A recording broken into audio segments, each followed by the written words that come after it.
ಇನ್ನು ಅರಮನೆ ರಸ್ತೆಗೆ 3,400 ಕೋಟಿ ಟಿಡಿಆರ್ಗೆ ಕೋರ್ಟ್ ಸೂಚನೆ ಕೊಟ್ಟಿತ್ತು. ಬೆಂಗಳೂರಿನಲ್ಲಿ ಕಾನೂನು ಸಚಿವ ಎಚ್.ಕೆ. ಪಾಟೀಲ್ ಹೇಳಿಕೆ ಕೊಟ್ಟಿದ್ದಾರೆ. 15 ಎಕರೆಗೆ 3,400 ಕೋಟಿ ಕೊಟ್ರೆ ಭಾರಿ ಬೆಲೆ ಹೋಗುತ್ತೆ. ಅಷ್ಟೊಂದು ಹಣ ಕೊಟ್ರೆ ಅಭಿವೃದ್ಧಿಗೆ ತೊಂದರೆ ಆಗುತ್ತೆ. ಅರಮನೆಯ 400ಕ್ಕೂ ಹೆಚ್ಚು ಎಕರೆ ಭೂಮಿ ತೆಗೆದುಕೊಂಡಿದ್ವಿ. ಇದಕ್ಕೆ 11 ಕೋಟಿ ಫಿಕ್ಸ್ ಮಾಡಿ ಕಾನೂನಾತ್ಮಕ ಆದೇಶವನ್ನು ಹೊರಡಿಸಲಾಗಿದೆ. ಆದರೆ ರಾಜಮನೆತನದವರು ಕೋರ್ಟ್ ಮೊರೆ ಹೋಗಿದ್ರು.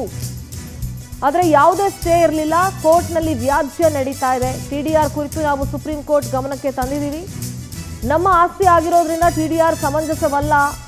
ಕೋರ್ಟ್ ನಮ್ಮ ಮನವಿಯನ್ನ ಪುರಸ್ಕಾರ ಮಾಡಿದೆ ಅಂತ ಕಾನೂನು ಸಚಿವ ಎಚ್.ಕೆ. ಪಾಟೀಲ್ ಪ್ರತಿಕ್ರಿಯೆ ಕೊಟ್ಟಿದ್ದಾರೆ.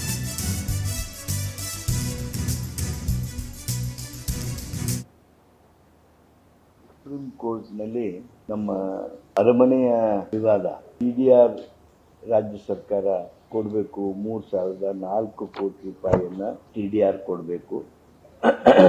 ನಾವು ಅದಕ್ಕೆ ಸುಪ್ರೀಂ ಕೋರ್ಟ್ ಸಲಹೆಗೆ ವಿರೋಧ ಮಾಡ್ತಾ ಇದ್ವಿ. ಅದು ಕಂಟೆಂಪ್ಟ್ ಪಿಟಿಷನ್ ಆಗಿ ಕಂಟೆಂಪ್ಟ್ ಕೇಸ್ನೊಳಗೂ ಅದರದ್ದು ಪ್ರಕರಣ ಚರ್ಚೆ ಆಗ್ತಾನೆ ಇತ್ತು.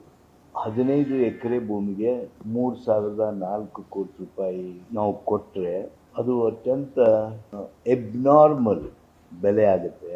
ಆ ಬೆಲೆ ಸರ್ಕಾರ ಎಲ್ಲಿರೋ ಕೊಡ್ತು ಅಂದರೆ ಯಾವ ಯೋಜನೆಗಳು ವಯಬಲ್ಲು ಆಗಲ್ಲ, ರೀಸನೇಬಲ್ಲು ಆಗಲ್ಲ, ಡೆವಲಪ್ಮೆಂಟ್ ಕ್ಯಾಜುಯಾಲಿಟಿ ಆಗ್ತದೆ.